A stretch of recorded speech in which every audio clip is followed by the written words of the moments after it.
Tadi apa yang disampaikan oleh Bung Rasman, Bung Lehu, dan kemudian beberapa pengacara lain juga kemudian melihat bahwa ada dugaan rekayasa. Tapi ini luar biasa kalau memang disampaikan benar ya. Dari tingkat penyelidikan, penuntutan sampai pengadilan. Apakah mungkin, Prof. Suparji? Ya, saya menikmati perdebatan ini tadi ya.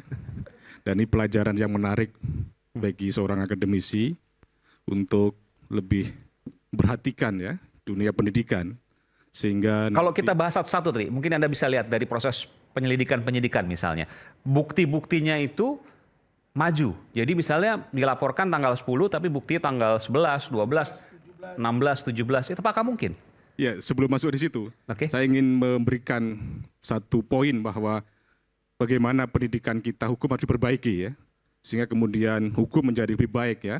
Dalam konteks advokat lebih selektif gitu ya, betul-betul memperhatikan integritas, profesionalitas, stabilitas emosi, dan lain sebagainya.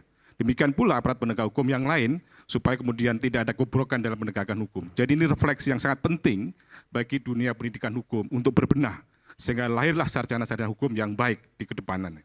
Yang kedua, kaitannya dengan soal apakah mungkin ya, soal rekayasa gitu. Tentunya dalam hal ini saya bicara tidak pada konteks asumsi ya, tetapi bagaimana bahwa ada piranti dalam konteks misalnya ada soal kesalahan prosedur, ada mekanisme kontrol horizontal melalui pra-peradilan.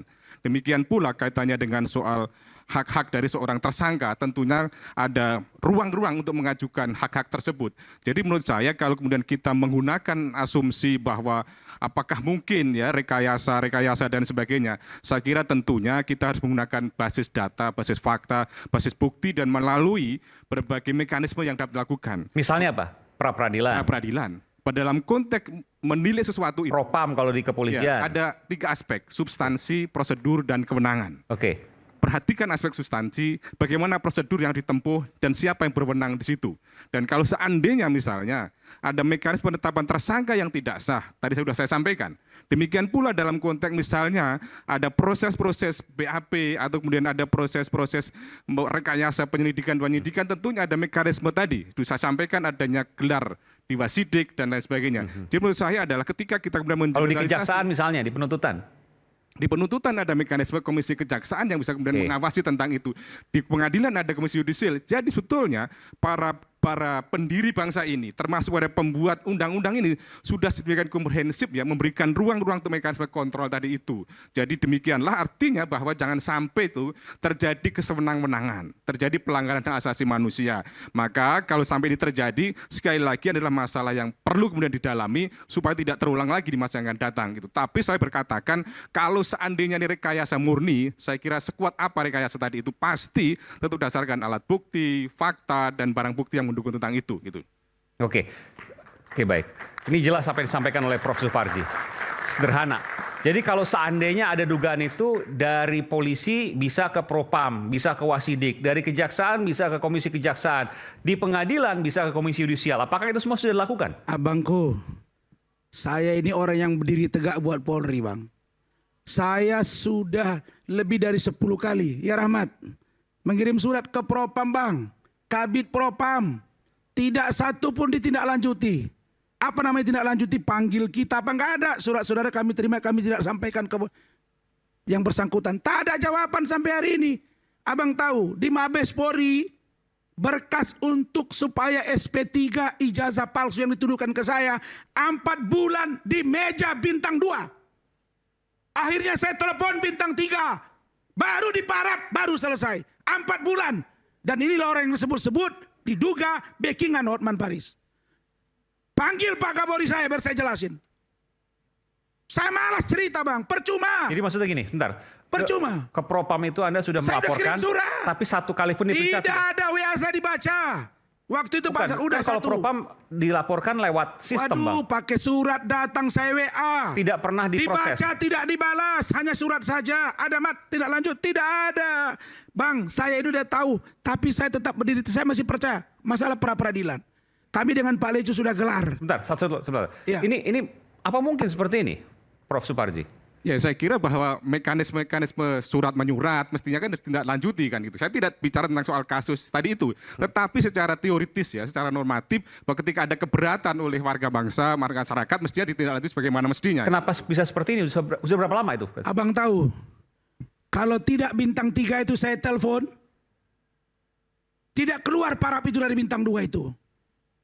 Disposisi tak keluar, tahu semua ini siapa orangnya. Saya sayang sama Polri ini. Pak Kapolri ini niatnya baik. Kabar Eskrim, Irwasum, yang di bawah-bawah ini yang mengolah ke atas. Itu yang terjadi sekarang, Bang. Kemudian masalah pra-peradilan. Bang. Sebelum peradilan, mungkin di Komisi Kejaksaan misalnya tadi disebutkan. Komisi Kejaksaan. Saya udah ngomong sama petinggi Kejaksaan, unsur tidak masuk. Dan mereka bilang, udah biarin aja nanti Presiden Mas mati kok itu. Akan stop itu. Maka kami datang dengan Pak Lecu ke Biro Wasidik. Menanya supaya bagaimana kalau P19 biar gelar perkara khusus, biar dihentikan. Ternyata P21. Nah yang ngomong ke saya membuat P21, yang cerita-cerita terus, bukan dia yang tanda tangan langsung ya. Ada orang lah, saya nggak usah sebut nama. Dia yang mendorong ternyata. Alangkah kagetnya saya. Padahal dia minta bantu ke kita, Bang. Omongkanlah ke bos tuh biar aku dapat posisi, Bang. Dapat posisi cantik, kita diinjak. Apa cerita ini? Memang saya tidak mau terbuka. Maksudnya dapat posisi jabatan, minta bantuan ke Abang. Minta bantu supaya saya omongin Apa lah. bisanya Bang Rasman? Ya, saya nggak ada punya pengaruh apa-apa. Mungkin saya dianggap dekat sama si bapak itu. Tapi itu yang terjadi, Bang. Saya nggak mau buka. Saya nggak orangnya menuduh orang. Tapi kalau ditanya ini, saya sayang. Saya perbaiki dari dalam. Ini. Saya bisa sebut satu-satu. Kemudian apa lagi? Kita bicara apa? Bicara tentang pra-peradilan. Boleh ya? Bang, saya selalu diyakinkan oleh teman-teman. Begitu ya Pak Lecu?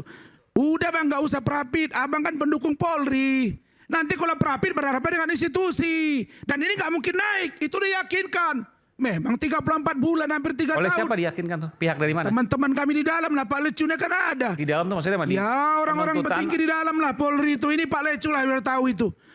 Adinda, capek saya. Jadi kalau orang bilang masyarakat biasa, mohon maaf bukan menuduh menduga nih. Capek. Kita melapor keluar duit, dilapor keluar duit.